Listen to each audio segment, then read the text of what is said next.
Good evening, everyone. So today is Diwali, the Indian Festival of Lights. This is a festival which symbolizes, among other things, the victory of knowledge over ignorance. So I thought on this auspicious day, we will bring to you some mathematical wisdom and knowledge. So our topic today is perfect coin tossing experiments. So you all know coin tossings. Human beings have been tossing coins for ages. You toss coins in games, sports, anytime you have to make a decision or resolve a dispute, tiebreakers, and so many other places. So what's the big deal? So there's actually a fundamental flaw in this. How do the people who are tossing the coin, how do they know that the coin is a fair coin? What if it's not fair and the other person has an advantage of winning? For example, on the US quarter, George Washington's face, that side it has more metal, so the tail side for that, it shows up more often, so that's not fair. So like, how do people know that it's not like that all the time? Right, and in fact, it surprises that nobody ever questions whether the coin is fair or not. They just assume that it's fair, but remember, assumptions are often wrong. Correct, and sometimes it's high stake because, for instance, in the game of cricket, the winner of the toss gets to decide whether they're going to bat or bowl, and that has important outcome, right? Yeah, or maybe they're doing a bet and you're betting like $100. You don't want to lose just because one side of the coin has more metal. Right.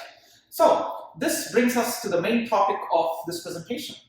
So how are we supposed to take a coin that we don't know is fair or not and turn it into a fair coin? So for that, this will have two outcomes that are equally likely, and this is a simple but cool trick by John von Neumann. He was a Hungarian polymath and one of the most outstanding scientists of the 20th century. All right, so let's see what John von Neumann had to say about this problem. So the idea is you take a coin and you toss it twice, unlike a single toss in a traditional coin toss experiment. You toss it twice. And you all know that when you toss a coin twice, the possible outcomes are head, head, tail, tail, head, tail, or tail, head. So if you get head, head, or tail, tail, you discard those possibilities, right? And basically you redo the experiment. If you start with any coin which has a probability of head as p, then the tail will have 1 minus p. And those two will be the same only when you start with a fair coin.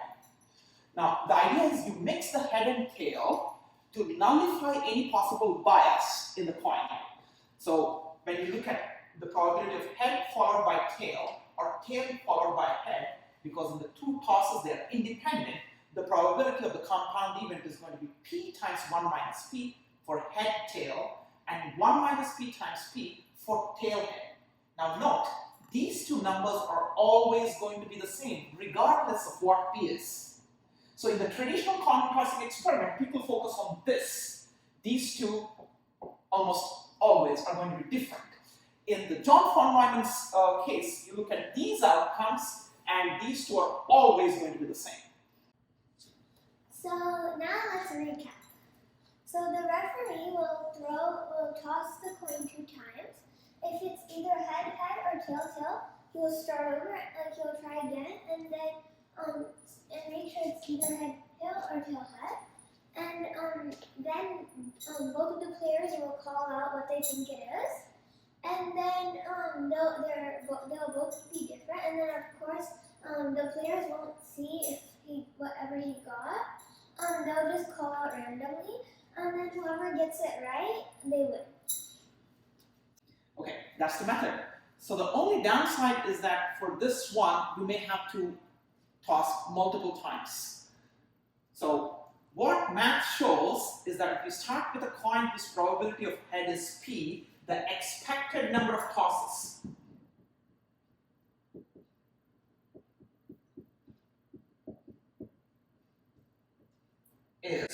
guess what?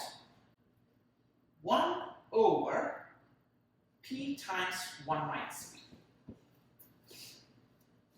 So if you graph this function, so here is 0 and here is 1, so it is something like this.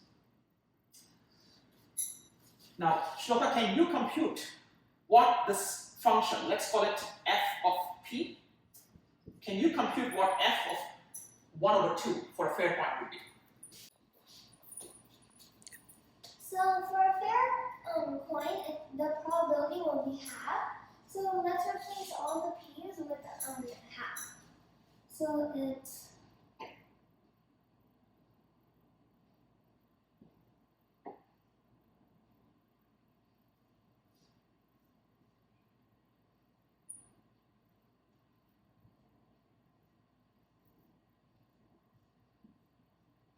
and then 1 minus p is half. So 1 minus half is half already. So half times half is 1 over 1/4, which is 4. So on average, you'll have to do it 4 times. That's right, for a fair point. Now, once the bias in the coin increases, as you can see from the graph, so this is actually symmetric with respect to the line half. At half, you get 4. But if you start with a coin which is not fair, then you're either on this side or on that side, it's symmetrical. As you can see, the expected number of tosses is going up. But most coins that you pick will be very close to 1/2. So the number of times you have to toss this coin is about 4 or 5. Okay, so that is the analysis of this experiment. So next time when you're tossing a coin, be sure that you use this cool method of John von Neumann. So thank you for your attention and happy Diwali.